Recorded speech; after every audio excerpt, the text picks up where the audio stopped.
Welcome to Threshold, a place where we explore the sacred in the ordinary and the beauty in the in-between. I'm Molly Wilcox. I'm a wife, a mom, a writer, and your guide as we step over life's thresholds together. Whether you've been reading my newsletter for years or you're just discovering Threshold here, I'm so glad that you're listening. Together, we reflect on faith, creativity, and the small but meaningful ways we're being transformed in the everyday. Let's dive into this week's reflection.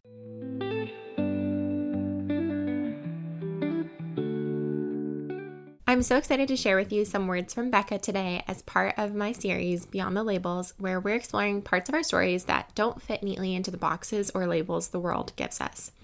Bekah is a writer, a speaker, a freelancer, and a joyful apprentice to the life and teachings of Jesus. Her work reflects a deep heart for encouraging moms in the trenches, helping them to seek the Lord daily, even when they worry it's not enough. Bekah is the author of Seen in the Unseen, a 4-week devotional for mamas of littles, and shares more through her Substack, which is called The Middle Moments. Bekah is married to her college sweetheart turned pastor and is a smitten mama to littles.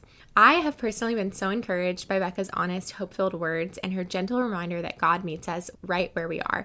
I hope you enjoy her words today as much as I do. And just as a reminder, I will be narrating these guest posts, but the words are Bekah, and you can find all of her links in the show notes.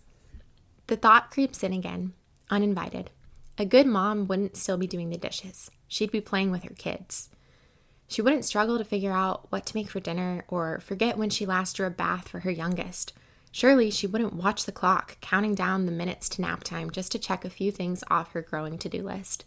Subtly, quietly, these thoughts settle not just into her mind, but deeply within her sense of self, contaminating her identity, causing her to question whether she is even worthy of the title of mom at all. These thoughts don't just live in her mind, they burrow deep, chipping away at her confidence. And yet, when I see other moms, I don't measure them by these impossible standards.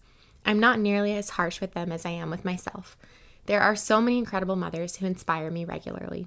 I see the working moms boldly pursuing their God-given callings, modeling a life of service while still showing up for their families. I see the moms who have pressed pause on their careers to be present at home in the earliest years, pouring themselves into everyday moments. I see the ones working in the quiet, crafting beauty in the in-between hours, creating something that brings joy to others. They serve in their churches without seeking applause. They cook extra meals for new parents. They whisper bedtime prayers even after an exhausting day. They fold tiny clothes while soothing another tantrum over a banana being peeled the wrong way again. When a friend vulnerably shares with me how she lost her temper with her child, wanted to take a little longer in the bathroom just for a moment of peace, or missed who she used to be, never does the thought cross my mind that she is a bad mom. Far from it. I throw my arms around her, embracing her for putting into words what I, too, experience regularly, quietly, and often unsure whether I'm alone in these thoughts. The labels we carry of good mom versus bad mom are just that, a simple shortcut we take when we don't have time for the full story. Convenient, but never complete. These labels are half-truths at best, twisting reality while ignoring the fuller, more beautiful story being told. I'm tired of letting that whispered lie, that I am not a good mom, take up space in my mind. When I look in my children's eyes, I'm met with love, safety, confidence, and acceptance. A way of belonging more powerful than words can portray. Their whole selves reflect the traits I pray I am instilling over a lifetime of shared experiences, bedtime prayers, and sticky hands being held in adoration of the fact that time is still on our side. It's been said before that it's not about the reaction, but more so the repair when it comes to the dynamic between a parent and a child.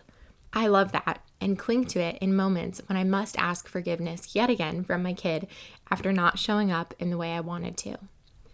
It's the perpetual reminder of the gift of grace we've been freely given by living a life devoted to walking in the ways of Jesus.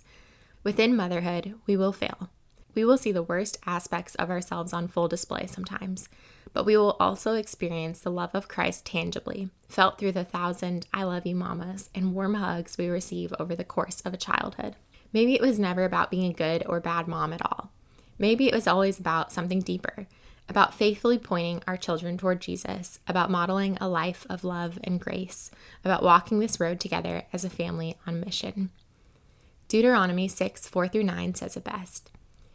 Hear, O Israel, the Lord our God, the Lord is one. You shall love the Lord your God with all your heart and with all your soul and with all your might. And these words that I command you today shall be on your heart. You shall teach them diligently to your children, and shall talk of them when you sit in your house, and when you walk by the way, and when you lie down, and when you rise. You shall bind them as a sign on your hand, and they shall be as frontlets between your eyes. You shall write them on the doorposts of your house and on your gates. Faith isn't something we compartmentalize. It's something that shapes every moment, every interaction, every space within our home. When the doubt creeps in again, whispering that we're not enough, maybe cling to what is true. It was never about being enough ourselves. It was always about pointing them to the one who is. Thank you again, Bekah, for sharing your words with us here. I hope her story reminds you that the idea of a good mom is often a lie we quietly carry, and that real motherhood is found not in perfection, but in presence, grace, and faithfully pointing our children to Jesus. This is part of my ongoing series, Beyond the Labels, where I'm sharing stories from other women who are learning to embrace the fullness of who God has created them to be. I'd love for you to comment, review this episode, or share it with a friend to thank Bekah for contributing to this series.